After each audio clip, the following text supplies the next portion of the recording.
If a truck driver ignores a federal regulation, he gets shut down immediately. Out of service, fines, points, career damage.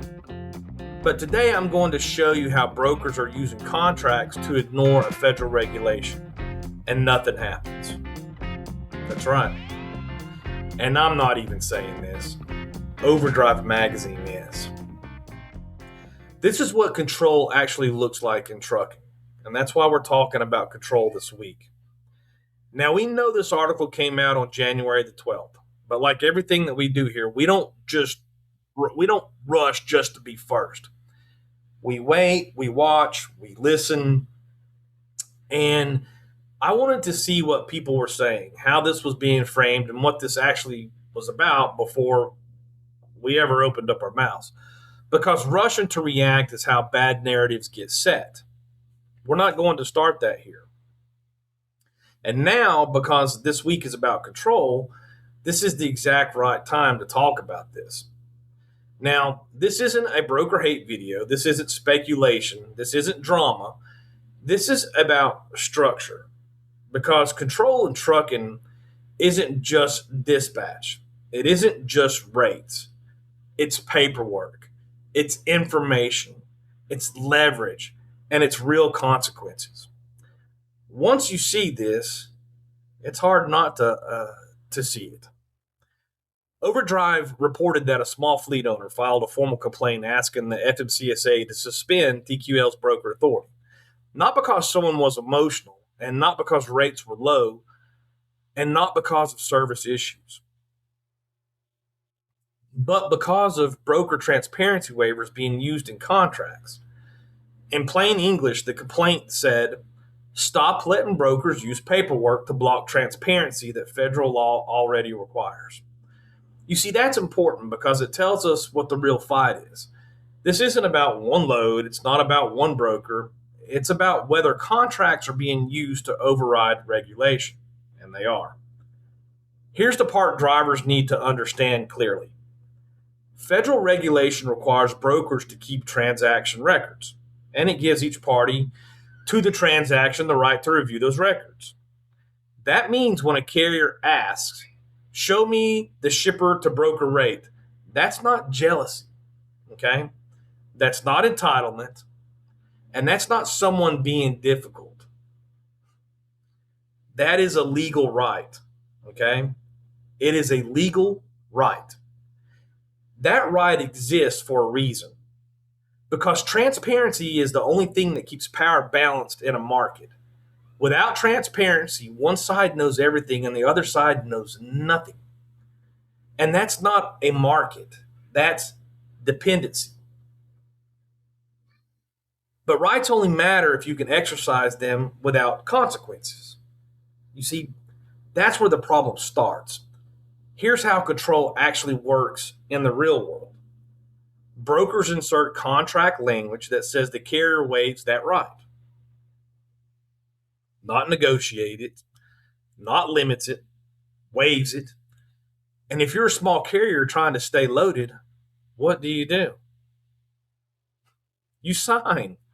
Not because you agree or not because you think it's fair, but because you don't have any leverage. Because freight access comes before principal when the truck payments do. That's not negotiation. That's dependency. And when dependency exists, power concentrates really fast. Now, this is what no one's getting loud about, okay? It's really frustrating for me. If your business model depends on access to load boards, factoring, and broker relationships, you will never be able to tell drivers where the power of imbalance actually is. That's not an insult, okay? That's an incentive structure. Because people talk about what they're allowed to talk about, okay? And they stay quiet about what threatens access. That's how silence is maintained in this industry. Ask yourself something.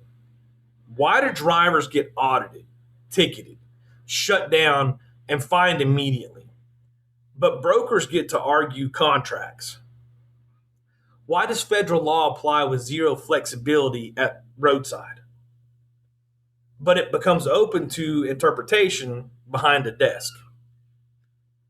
Why does one side face instant enforcement while the other side gets years of debate? Because control is not enforced equally. And when control isn't enforced equally, abuse becomes normalized. Now, let's talk about the part everyone knows exists, but no one wants to talk about, and that's retaliation. Carriers don't request transparency because they're afraid of what happens. That's what happens next, not officially and not in writing, but quietly.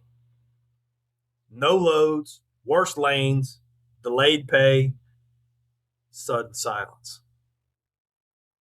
And nothing has to be said for the message to be received, okay? Like literally. If exercising a legal right costs you access to freight, then guess what? Then you don't have a right. You have permission. And permission can be revoked at any time. You see, once you understand that, the rest of the once you understand this, the rest of the industry starts making a lot of sense. Lease purchase contracts, control. 1099 misclassifications, control. Forced arbitration clauses, control. NDAs, escrow threats, one-sided termination clauses, different paperwork, same mechanism.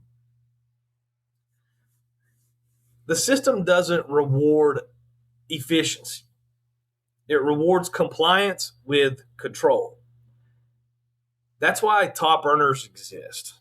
Not to prove the system works, but to prove the system can be survived if you comply.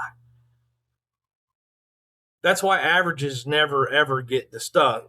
This is why averages never ever get discussed. That's why exits never get discussed.